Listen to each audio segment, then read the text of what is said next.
Good morning, everyone. I hope that you're all staying safe during this time with your families and everybody that is around you. I just want to share a quick thoughts, quick word with you this morning, something that hopefully you'll be able to take with you during the rest of this week, maybe the weeks to come, the months to come, the year to come, something that I hope will really encourage you and uplift you during this time of this lockdown. I'm a Manchester United fan. If you know me, you do know that. And we just recently lost a game, which was our semi-finals, and it was our last shot at winning a cup, winning some silverware during the season.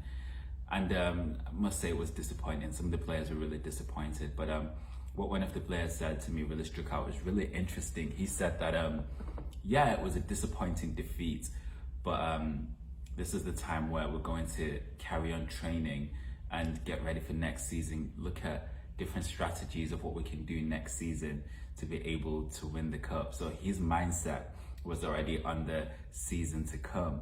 And I thought, wow, that is so interesting. He's not focusing on the defeat, the current situation. Instead, he's looking at this time to reevaluate and do something completely different for what's going to happen next.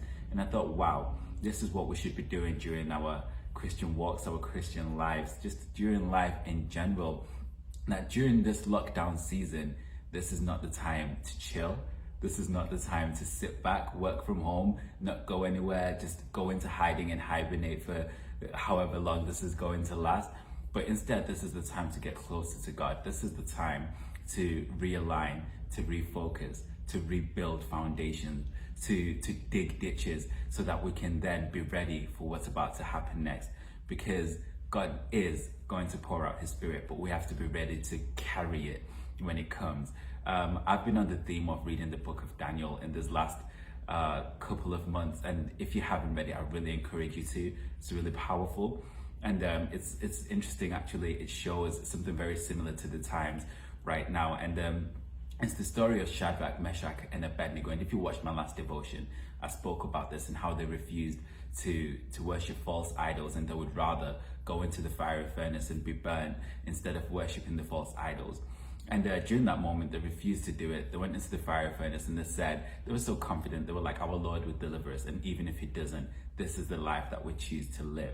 But what a lot of people don't look at is that they had been in that foreign land in Babylon under captivity for 3 years. And during those 3 years, they'd refused to compromise. They'd refused to lower their standards, their core values, their beliefs. And that was the process that struck out to me. That during the season of captivity, during the season of lockdown, they chose instead to rebuild their foundations, to dig their ditches, so that when God poured out his spirit and the season of testing and challenge came, they had enough strength to be able to persevere like during that season, and they were able to go through it. And that is the encouraging word that I'm hoping I can encourage you with this morning, that during this time, this is the time to rebuild, to reevaluate, to realign, to dig ditches, to get closer to God, to refuel, ignite our hearts, search our hearts. God, what are you doing during this time? So that when he pours out his rain, when he pours out his spirit, we've already dug so deep that we are able to carry it. Be aware of this season. This is the time to rebuild. Be blessed. Stay blessed.